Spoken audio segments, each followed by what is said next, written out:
గద్దరన్న అభిమానులకు జర్నలిస్టులకు అందరికీ పేరు పేరు నమస్కారం. ముఖ్యంగా ఈరోజు సిద్దిపేటలో ఈ పుస్తక ఆవిష్కరణ పెట్టడం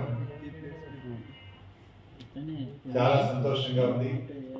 సూర్యం గారు ఈ కార్యక్రమాన్ని సిద్దిపేటలో నిర్వహించినందుకు, ఇంత మంచి కార్యక్రమాన్ని ఆయన నిర్వహిస్తున్నందుకు హృదయపూర్వకంగా వారికి ధన్యవాదాలు తెలియజేస్తాను. దేశభక్తాన్ని ఎప్పుడు అనుకుంటాడు, తెలంగాణ ఉద్యమ చరిత్రను మనం ఒక్క దగ్గర నుంచి చేయలేకపోయాము, అసలు దాన్ని భద్రపరచలేకపోయాము, భవిష్యత్ తరాలకు అందించలేకపోయాము. ఇది చాలా ముఖ్యమైనటువంటి గొప్ప పోరాటం కదా. ఈ మలిదేశ పోరాటాన్ని మనం ఒక పుస్తక రూపంలో తేలేకపోయామని చాలాసార్లు దేశభక్తి గారు అప్పుడప్పుడు అంటూ ఉంటారు. నిజంగా ఇవాళ సూర్యం గారు చాలా మంచి కార్యక్రమం చేశారు. గద్దరన్న ఒక అర్ధ శతాబ్దపు ఆయన పోరాటం, అర్ధ శతాబ్దపు ఆయన కృషి, దానంతా కూడా రేపటి భావితరాలకు అందించేటువంటి ఒక గొప్ప కార్యక్రమానికి ఆయన పూనుకున్నందుకు ఆయన మనస్ఫూర్తిగా అభినందిస్తా ఉన్నాను.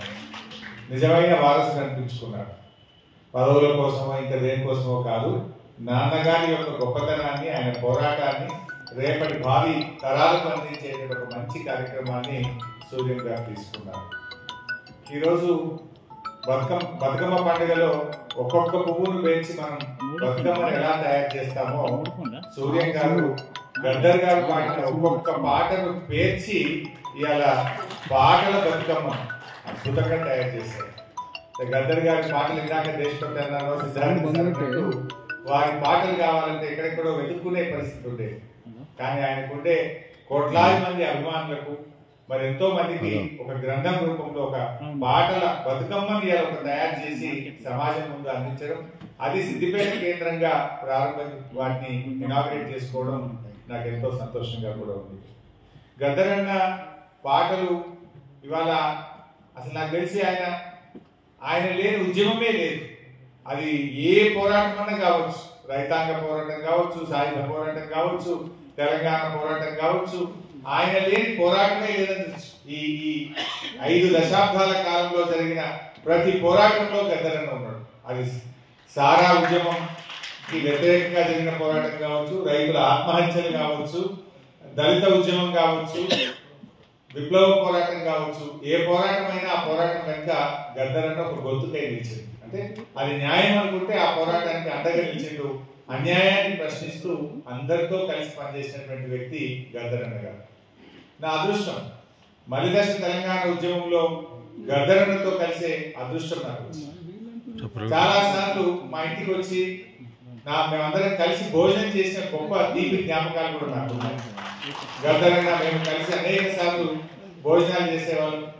చాలా విషయాలు గంటల కొద్దీ ఆయన మాట్లాడేవాడు. అలాంటి జ్ఞాపకాలు నేను పదిలంగా ఎప్పటికీ కూడా గుర్తుపెట్టుకుంటాను. గద్దరన్న ఆయన పాట కూడా చాలా సులువుగా, ఆయన మాట కానీ అత్యంత సులభంగా, అతి సామాన్యంగా ఉంది. అంటే ఎవరికైనా ఒక 100 ఉపన్యాసాలు గద్దరన్న ఒక పాటకు సమానం. 100 ఉపన్యాసాల సారాన్ని ఒక్క పాటలో ప్రజలకు అర్థమయ్యేటట్టుగా ప్రజల గుండెల్లో చేరుకునేంత గొప్పగా ఆయన పాట ఉండేది. సో అలాంటి గద్దరన్న ఈరోజు మన మధ్య లేకపోవడం నిజంగా దురదృష్టకరం. ఆయన భౌతికంగా లేకపోవచ్చేమో, కానీ ఈ పాట ఉన్నంత కాలం గద్దరన్న సజీవంగానే ఉంటాడు, ప్రజల మధ్య ఉంటాడు. ఏ ఉద్యమానికైనా ఇందాక పెద్దలు సిద్ధారెడ్డి గారు అన్నట్టు ఎవరైనా ఏ ఉద్యమం గురించి మాట్లాడాలన్నా అది గద్దరన్న యొక్క దాని నుంచే అది ప్రారంభమైంది. ఎవరికైనా ఒక డిక్షనరీ లాగా, ఏదో ఒక కేంద్ర బిందువు లాగా చూసినప్పుడు అది గద్దరన్న మనకు దాని వెనుక కనబడుతూ ఉంటాడు. మరి ఈరోజు తెలంగాణ ఉద్యమంలో కూడా గద్దరన్న యొక్క పాత్ర చాలా గొప్పది. తెలంగాణ ఉద్యమంలో మేము మలిదశ ఉద్యమంలో డిసెంబర్ 23 ఇచ్చిన తెలంగాణ వెనక్కి తీసుకున్నప్పుడు మా రసమై బాలకృష్ణ ధూమ్ధామ్ ప్రారంభించింది. ఆ ధూమ్ధాంలో గద్దరన్న పాట పొడుస్తున్న పొద్దు మీద అనే పాట వస్తుంటే రోమాలు నిక్కపుడిచింది. అసలు మొత్తం అక్కడ ఉన్న వాళ్ళందరూ ఉర్రు తొలగిపోయేవాళ్ళు. అంటే ఆ పాట ఎంత ఉర్రు తొలగించేదంటే అసలు ఏ సినిమా యాక్టర్నో ఇంకెవరినో చూస్తే కూడా ఉండేది కాదు. అక్కడికి వచ్చిన వేల లక్షల మంది ఇట్లా ఉర్రు తొలగిపోయేటువంటి దృశ్యాలు గద్దరన్న బాగుంటే చూసే అదృష్టం నాకు. అలాంటి తెలంగాణ మలిదశ ఉద్యమంలో కూడా ఆయన కాంట్రిబ్యూషన్ చాలా గొప్పది. అప్పుడు 2008లో మేమందరం తెలంగాణ కోసం కేసీఆర్ గారు నిర్ణయం తీసుకుంటే రాజీనామా చేసాం. మేమందరం రాజీనామా చేసినప్పుడు 16 మంది దాదాపు రాజీనామా చేసాం. ఎంపీలుగా కేసీఆర్ గారు, నరేంద్ర గారు, నరేంద్ర గారు ఉండేది. మేమందరం కూడా రాజీనామా చేసినప్పుడు అప్పుడు ప్రజా సంఘాల ఐక్య కార్యాచరణ సమితి కూడా ఉండేది. వాళ్ళు వీళ్ళని పోటీ పెట్టాలన్నారు. ప్రజా సంఘాల ఐక్య కార్యాచరణ రాజీనామా చేసిన టీఆర్ఎస్ ఎమ్మెల్యేలతో పోటీ పెట్టాలని నిర్ణయం తీసుకున్నారు. ఆ రోజు మన సిద్దిపేటలోని మల్టీపర్పస్ హై స్కూల్ గ్రౌండ్ లో ఒక సభ జరిగితే ఆ సభకు 2008 సంవత్సరంలో వచ్చిన గద్దరన్న వాళ్ళు తెలంగాణ కోసం త్యాగం చేసిండ్రు, వాళ్ళ మీద పోటీ పెట్టద్దు అని చెప్పి స్పష్టంగా చెప్పింది. ఇదే తెలంగాణ ఐక్య కార్యాచరణ సమితి గద్దరన్న దగ్గరికి పోయి నువ్వు కరీంనగర్ లో కేసీఆర్ మీద పోటీ చేయండి అని చెప్పి అడిగారు. వాళ్ళు అడిగితే అసలు కేసీఆర్ మీద నేను పోటీ చేసేది, అసలు మీరు పోటీ పెట్టడమే తప్పు, ఈ పని మానుకోండి, ఒక మంచి ప్రయత్నం జరుగుతుంది అని చెప్పి వాళ్ళకి గట్టిగా చెప్పినటువంటి వ్యక్తి గద్దరన్న. అవసరమైతే నేను నిలబడి ప్రచారం చేసి గెలిపిస్తే వాళ్ళు త్యాగం చేసిండ్రు అని చెప్పి. ఇన్ఫాక్ట్ ఆ టైంలో మా మిత్రులు కీర్తిశేషులు సోల్పేట రామలింగారెడ్డి గారు అప్పుడు 3000 ఓట్లతో ఓడిపోయింది. చాలా సందర్భాల్లో ఆయన గుర్తు చేసినాడు, ఇదే ఐక్య కార్యాచరణ తరఫున నిలబెట్టిన అభ్యర్థికి 3-4 ఓట్లు వచ్చినాయి, మీరు అనవసరంగా ఎందుకు పెట్టినరా పోటీ, ఒక ఉద్యమకారిని ఓడగొట్టిండ్రు, రామలింగారెడ్డిని ఓడగొట్టిండని అనేక సందర్భాల్లో ఆయన చర్చలు జరిగినప్పుడు మాటల సందర్భంలో గుర్తు చేసినటువంటి నేను మాటలు కూడా గద్దర్ గారి నోట విన్నాను. అట్లా ఆయన తెలంగాణ ఉద్యమంలో కేసీఆర్ గారు బాగా చేస్తున్నాడు, ఇది రావాల్సిందే తెలంగాణ, ఇది మంచి ప్రయత్నం జరుగుతుంది అని చెప్పి ఉద్యమానికి కేసీఆర్ గారికి అండగా కూడా గద్దర్ గారు నిలబడ్డారు. ప్రభుత్వం వచ్చిన తర్వాత కూడా ఒక చిన్న నాకు 1-2 అనుభవాలు ఉన్నాయి గద్దర్ గారితో. ఓ రోజు మా ఇంటికి వచ్చారు, హరీష్ వస్తున్నాను ఫోన్ చేసిండు, రండి సార్ భోజనం రండి అంటే వచ్చిండు, భోజనం చేసినాం. ఇగో మా తూప్రాన్లో నీళ్లు లేవు, నువ్వు ఇప్పుడు ఇరిగేషన్ మంత్రి అయినా తెలంగాణ వచ్చింది, మరి మా తూప్రాన్లో మాటిక చెరువుకు లిఫ్ట్ పెట్టాలి, అల్లివాక్యాలు, ఆ అల్లివాళ్ళు నీళ్లు మస్తున్నాయి, ఆ అల్లివాక్య లిఫ్ట్ పెట్టి మా తూప్రాన్ మాటిక చెరువుకు నీళ్లు తేవాలి అన్నాడు. అదెంత మాట అని చెప్పి వాళ్ళు చెప్పిన 15-20 రోజుల లోపల శాంక్షన్ చేసి మళ్ళీ గద్దరన్న ఇంటికి మనిషినిచ్చి ఆ శాంక్షన్ ఆర్డర్ పంపించాం.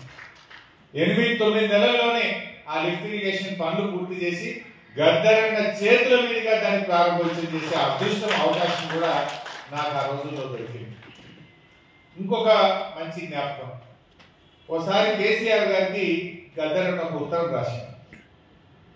జిహెచ్ఎంసీలో పనిచేసే పారిశుద్ధ్య కార్మికులకు వేతనం 7,000 రూపాయలు మాత్రమే ఉంది, కనీస వేతన చట్టం కూడా వీరికి అమలైనలేదు, వాళ్ళు మొత్తం హైదరాబాద్ ఇంత అందంగా ఉందంటే, హైదరాబాద్ ఇంత గొప్పగా పరిశుభ్రంగా ఉందంటే వీళ్ళ చెమట చుక్కలే ఉన్నాయి, వీళ్ళకి అన్యాయం జరుగుతుంది, కేసీఆర్ గారు వీళ్ళకి న్యాయం చేయండి అని 2018 అనుకుంటాం 2016-17 ప్రాంతంలో ఒక చిన్న కాగితం మీద ఉత్తరం లాగా రాసి కేసీఆర్ గారికి గద్దర్ గారు పంపింది. ఆ ఉత్తరం మీదనే కేసీఆర్ గారి సంతకం పెట్టి అప్పుడు సోమేష్ కుమార్ జిహెచ్ఎంసీ కమిషనర్ ఉండేది. ఆ ఉత్తరం మీదనే సంతకం పెట్టి వెంటనే వేతనం పెంచండి దాని మీదనే ఆర్డర్ చేసిండు కేసీఆర్. బహుశా 7,000 నుంచి ఇప్పుడు 16,000, 18,000, 20,000 దాకా వేతనాలు పెరిగినాయంటే ఆ జిహెచ్ఎంసీ పారిశుద్ధ్య కార్మికుల వేతనాల పెంపు వెనుక కూడా గద్దరన్న కృషి, గద్దరన్న మాట అంటే కేసీఆర్ గారికి అంత గౌరవం. ఇలాంటి అనుభవాలు కూడా నేను దగ్గరగా చూసేటువంటి అదృష్టం అవకాశం కూడా ఆ రోజుల్లో నాకు దొరికింది. ఇక మా రసమయ్య గారు మిత్రులు గద్దరన్న విగ్రహాన్ని సిద్దిపేటలో పెట్టాలన్నారు. అది నిజంగా అది మాకు ఒక రకంగా ఒక గౌరవం. సిద్దిపేటలో గద్దరన్న విగ్రహం పెట్టడం అనేది ఒక గౌరవం. నేను మా మిత్రులు నరసింహులు కానీ, మా శంకర్ కానీ, శ్రీహరి కానీ, అదేవిధంగా మిత్రులందరితో కోరేది ఏంటంటే ఎక్కడ పెట్టాలో మంచి చౌరస్తా మీరు సెలెక్ట్ చేయండి, ఆ విగ్రహం పెట్టించే బాధ్యత నేను తీసుకుంటాను. సో ఇట్లా ఏమంటారు మీరు శ్రీరాములను కూడా నేను ఉంటాను. సో ఇట్లా ఈరోజు ఈ పుస్తకాలు అనేటువంటివి నిజంగా ఒక సాహిత్య పాఠాగారం. ఈ పుస్తకాలు రేపటి సమాజానికి అందుబాటులో తెచ్చి ఒక మంచి కృషి చేసినారు. నేను వారితో కూడా మాట ఏమన్నంటే వీలైతే ఒక డాక్యుమెంటరీ గద్దరన్న జీవిత చరిత్ర మీద ఒక మంచి డాక్యుమెంటరీ కూడా తయారు చేయండి అని చెప్పి నేను వారిని కోరిన, వారి కుమారుని కోరా. దానికి అవసరమైన సహకారం కూడా నేను అందిస్తా. అది తప్పక ప్రయత్నం చేయాలని చెప్పి కూడా నేను వారిని కోరడం జరిగింది. అయితే ఇప్పుడు ఇందాక పెద్దలు కూడా మాట్లాడుతూ ఈ గద్దరన్న స్ఫూర్తి కొనసాగాలి అన్నారు.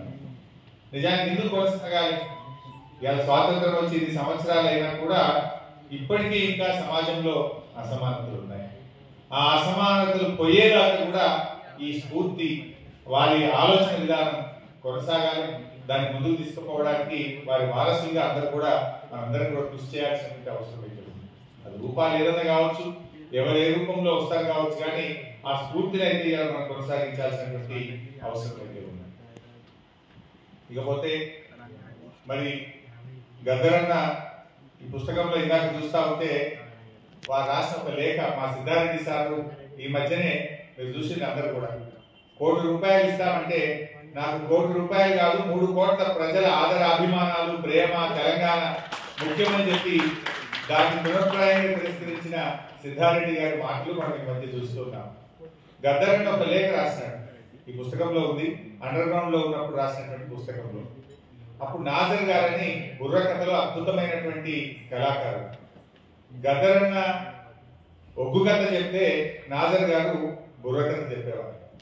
ఆ నాజర్కు అప్పటి కాంగ్రెస్ ప్రభుత్వం ఇందిరాగాంధీ గారు ప్రధానమంత్రిగా ఉండి పద్మశ్రీ అవార్డును ఇవ్వడం జరుగుతుంది.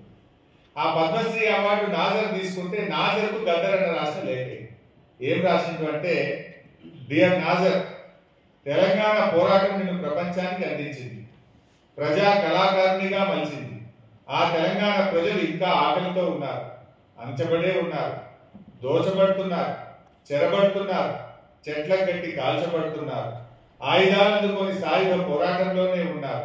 చిన్న ప్రశ్న, ఏమనుకోనంటే 40 ఏళ్ల నీ కళా ప్రతిభను గుర్తించని పాలకవర్గం ఇప్పుడే ఎందుకు గుర్తించింది? పాలకవర్గం వచ్చింది తెలివి తక్కువతో అనుకోకు, అప్పుడే కొనేస్తుంది, అది దాని లక్షణం. మరి నీ లక్ష్యం ఏమైనట్లు? నీకు పద్మశ్రీ బిరుదు ఎందుకు ఇచ్చిందో తెలుసా? నువ్వు బుర్రకథను బతికించినందుకు కాదు, ఇప్పుడు కష్టజీవి బుర్రకథ చెప్పడం లేదని, ఏ కథ ద్వారా ప్రజల్లోకి విప్లవీకరించావో ఆ కథ ద్వారా ఆ పని చేయడం లేదని, తమ వ్యవస్థ ఎసరురాని పలనాటి బొబ్బులి కథలు చెప్పి బతుకుతున్నావని, తన గండ పెండేరాలను గౌరవంగా స్వీకరిస్తున్నావని. ఇలా ఆ రోజు ఆ పద్మశ్రీ అవార్డును నువ్వు ఎందుకు తీసుకున్నావు? ఇప్పటికైనా ఎల్లు, బయటకెళ్ళు, నీ దాన్ని ప్రాయశ్చిత్తం చేసుకో, ప్రజల పక్షాన్ని నిలబడు అని చెప్పి గద్దర్ గారు ఆనాడు అవార్డు తీసుకుంటే దాన్ని వ్యతిరేకిస్తూ నాజర్ గారికి రాసిన లేఖ కూడా, పద్యం కూడా ఈ పుస్తకంలో ఉంది.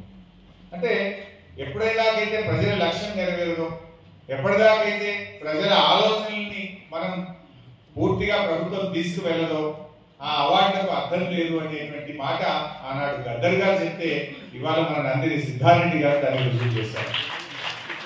తెలంగాణ తల్లిని మార్చింది. ఆయన ఇచ్చినేముంది, మన ముఖ్యమంత్రి గారి సంగతి మనకు తెలియదా?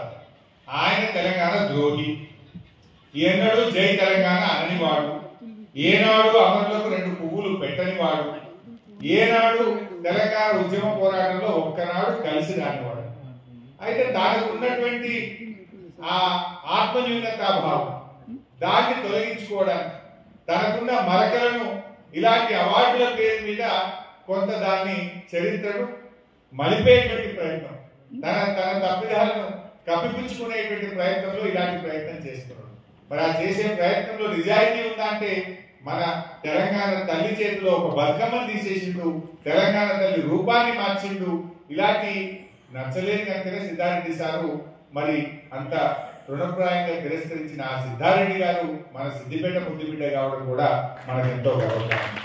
వారికి కూడా ఈ సందర్భంగా నా శుభాకాంక్షలు, అభినందనలు తెలియజేస్తూ, తప్పకుండా మళ్ళీ త్వరలోనే గద్దర్ గారి విగ్రహాన్ని ఏర్పాటు చేసుకొని అతిపెద్ద సభ ఒకటి సిద్దిపేటలో ఏర్పాటు చేసుకొని ఆ విగ్రహ ఆవిష్కరణ సభ ఈ వేదిక మీద ఉన్న పెద్దలతో పాటు గద్దర్ గారి అభిమానులను రాష్ట్ర వ్యాప్తంగా దేశవ్యాప్తంగా ఉండే ఆయన అభిమానులందరినీ కూడా పిలుచుకొని అద్భుతమైన సభను మనం నిర్వహించుకుందామని తెలియజేస్తూ మరొకసారి ఈ కార్యక్రమం సిద్దిపేటలో పెట్టి మమ్మల్ని ఆహ్వానించినందుకు సూర్యం గారికి, గద్దర్ ఫౌండేషన్ అధ్యక్షులు మల్లారెడ్డి గారికి, వారి సభ్యులందరికీ నా హృదయపూర్వక ధన్యవాదాలు.